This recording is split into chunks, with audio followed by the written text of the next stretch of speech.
Hola a todos. Hoy vamos a hacer un problema de plano inclinado, pero en lugar el cuerpo en vez de subir, en vez de bajar, lo que va a hacer es subir. ¿Vale? Os voy a hacer yo un par de problemas, lo voy a resolver yo, que vosotros también tenéis que hacerlos, y luego ya os dictaré uno para que lo hagáis vosotros solos. ¿Vale? El primer problema que tenéis que hacer, aunque lo voy a resolver yo, tenéis que hacerlo también vosotros, os lo dicto. ¿Vale? Dice, se lanza un cuerpo de 500 gramos de masa con una velocidad inicial de 15 metros por segundo y sube por un plano inclinado 40 grados. Punto. Si el coeficiente de rozamiento mu es igual a 0,2, calcula la aceleración y el espacio que recorre hasta que se para. ¿Vale? Aquí tenéis todos los datos. Lo primero de todo es pasar la masa de gramos a kilogramos, la velocidad hasta metros por segundo, y el coeficiente de rozamiento tiene unidades, y el ángulo lo podemos dejar en grados, ¿vale? Mientras la calculadora tengamos en grados, no hay ningún problema. Primero de todo, vamos a dibujar y calcular. Bueno, el problema también, añadís el enunciado, sino que es por no hacer que lo pongáis, pero hay que hacerlo, dibujar y calcular todas las fuerzas que actúan, ¿vale? Entonces lo que vamos a hacer es dibujar el plano inclinado para dibujarlo, ¿vale? Estos son 30 grados, ¿vale? Voy a hacerlo un poquito más de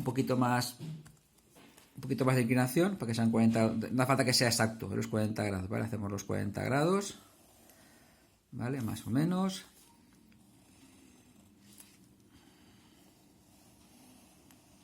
Vale, los 40 grados, ¿vale?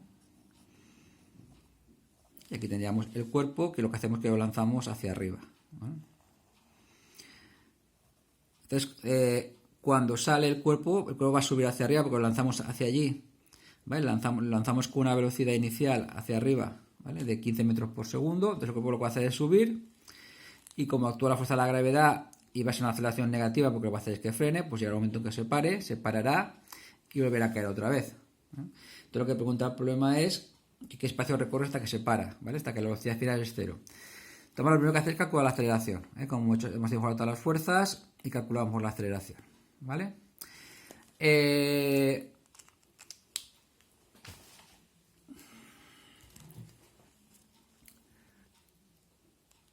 Vale, vamos a dibujar los dos ejes primero antes que nada, ¿vale? El eje X, que va a ser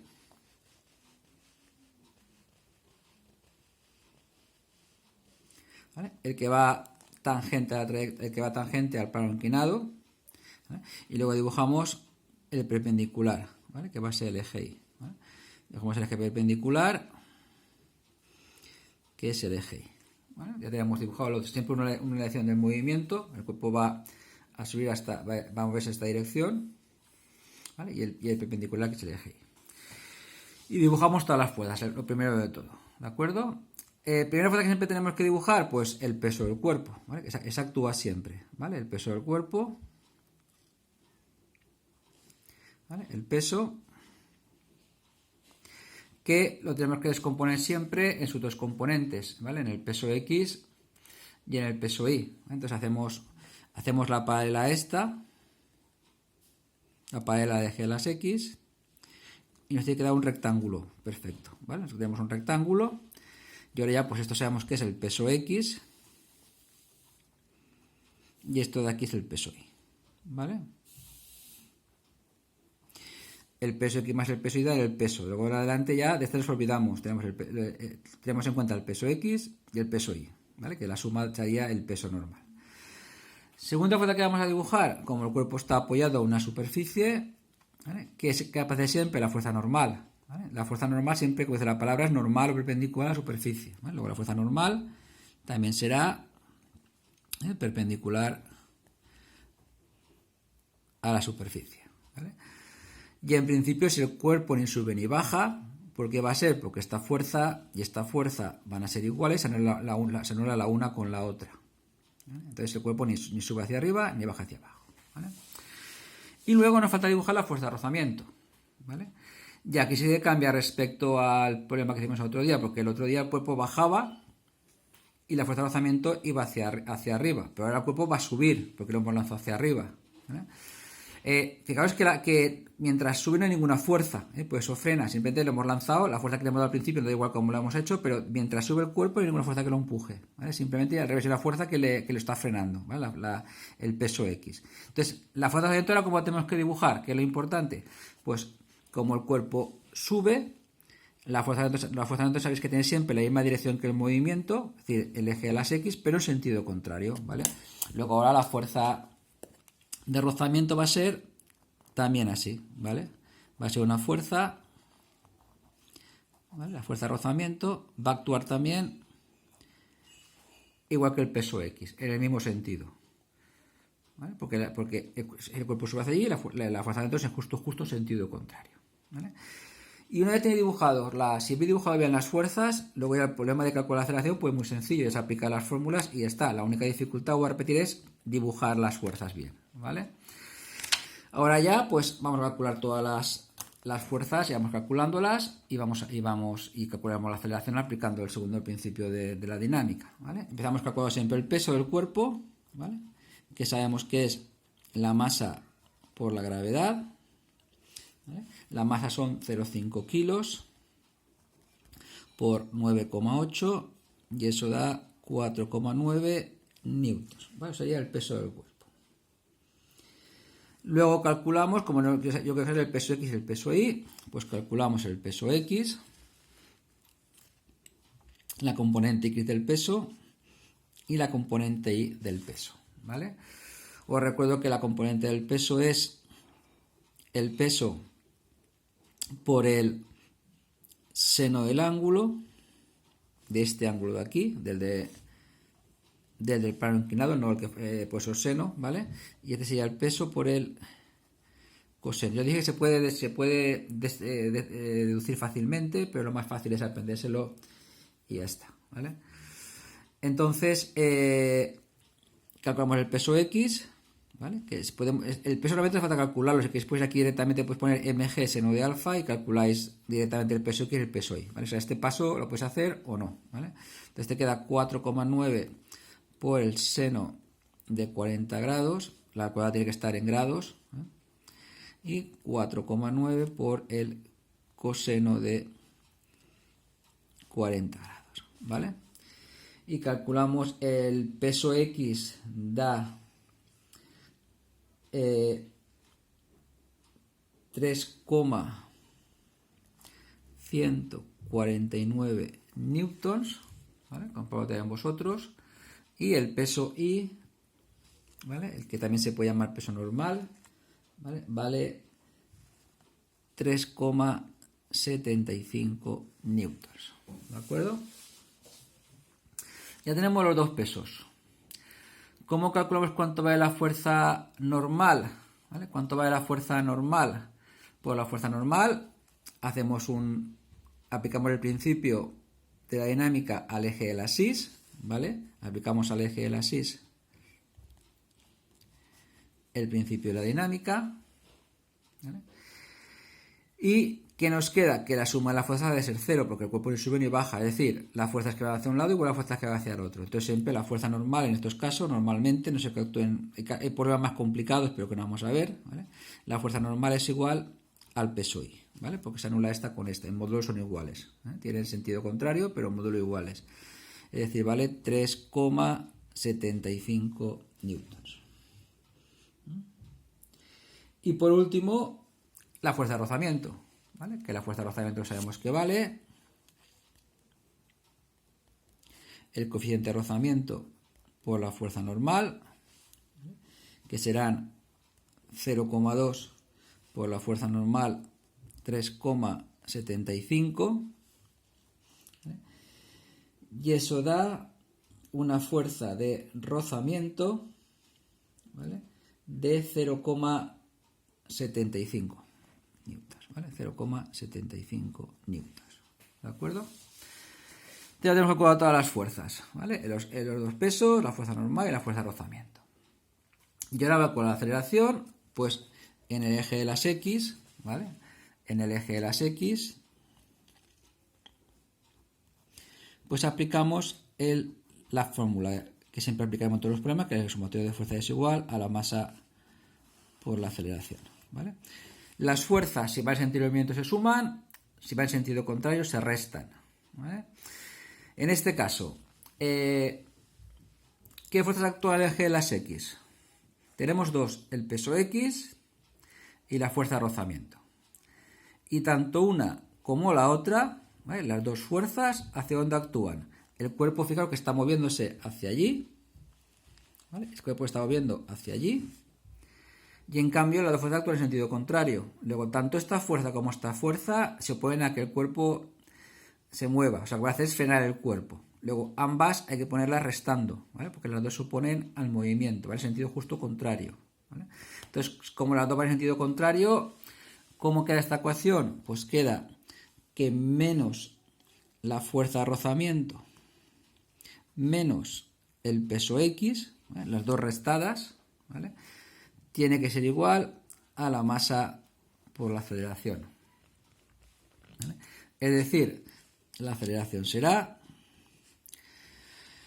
menos fuerza de rozamiento menos el peso X partido por la masa. Menos 0,75 menos 3,149 y partido por la masa, que es 0,5, ¿vale? Y eso nos da, por supuesto, negativa, porque la aceleración es negativa, el cuerpo frena, y eso da menos 7,798 metros segundo al cuadrado, ¿vale? Lo que es que los decimales dependen de las cifras que hayamos tomado en cada valor, pues nos puede ser un poquito más o un poquito menos, ¿vale? Pero en principio nos va a dar eso, ¿vale? Eso, aproximadamente. Pero tenemos la aceleración, eso siempre es lo primero, ¿vale? Tener calculada la aceleración, ¿vale? Y ahora el problema lo que nos pide es el tiempo que tardará en pararse, ¿vale? Y aquí ya tenemos que recordar las ecuaciones del tema anterior, ¿vale? Las ecuaciones de cómo es un movimiento rectilíneo uniformemente acelerado, tenemos que recordar las ecuaciones, ¿vale? Con las recuerdo las dos ecuaciones del MRUA, que una es la de la velocidad final es la velocidad inicial más la aceleración por el tiempo, esta sería la primera fórmula, y la segunda la del espacio, ¿vale? Y el espacio recorrido es la velocidad inicial por el tiempo más un medio de la aceleración por el tiempo al cuadrado, ¿vale? Se puede poner espacio o posición final, posición inicial, como que ponéis x menos x sub 0, ¿vale? Pues también valdría, ¿vale? Pero en principio, como aquí lo que nos pide que calculemos el espacio recorrido, ponemos la e de espacio y ya está, ¿vale? Velocidad inicial por el tiempo más una aceleración por el tiempo al cuadrado. En este caso, no sabemos. Fijaros que tenemos dos ecuaciones y tenemos dos incógnitas, ¿vale? Sabemos la velocidad inicial porque nos da el problema, sabemos la velocidad final porque el cuerpo se para, sabemos la aceleración que acabamos de calcularla, ¿vale? Pues ¿qué podemos calcular con esta ecuación? El tiempo, ¿vale? Y cuando ya sepamos el tiempo, pues venimos aquí y calculamos el espacio, ¿vale? Son problemas ya de MRUA. Es muy normal que estos problemas de plano inclinado, siempre antes o después, haya que constar las ecuaciones del MRUA, siempre que nos den espacio, velocidades, tiempos, etcétera, ¿vale? Pues bien, como os acabo de decir, ¿vale? Calculamos, ponemos nuestros datos. Los voy a poner aquí mismo en el dibujo que ya tengo, ¿vale? Entonces, sabéis que la velocidad inicial hemos quedado que era 15 metros por segundo. La velocidad final Cuando el cuerpo llega arriba del todo será 0, porque dice que el cuerpo se para. Y lo que nos pide es el espacio recorrido, ¿vale? El espacio que ha recorrido hasta que se para, ¿vale? Tampoco sabemos el tiempo, que es lo que vamos a calcular, ¿vale? Pues vamos a calcularlo, ¿vale? Primero aplicamos la despejando de la cual sabemos, voy a repetir, que la velocidad es igual a la velocidad inicial más la aceleración por el tiempo, ¿vale? Primera ecuación y de que seamos todo menos el tiempo, ¿vale? Luego si despejamos el tiempo, ¿vale? Te pasa restando y la aceleración dividiendo, nos queda velocidad final menos velocidad inicial partido por la aceleración, o lo que es igual a velocidad final 0 menos velocidad inicial 15 partido de la aceleración menos 7,798, ¿vale? Y esto da que el tiempo que tarda en subir hasta pararse va a ser de 1,92 segundos, ¿vale? Eso es lo que tarda en pararse. Y si queremos saber qué espacio ha recorrido, pues espacio igual a velocidad inicial por el tiempo más un medio de la aceleración por el tiempo al cuadrado, ¿vale? Ponemos velocidad inicial 15 por el tiempo 1,92 más un medio de la aceleración menos 7,798 por el tiempo al cuadrado, y eso da 14,427 metros. ¿De acuerdo? Luego sería la solución del problema. Vale.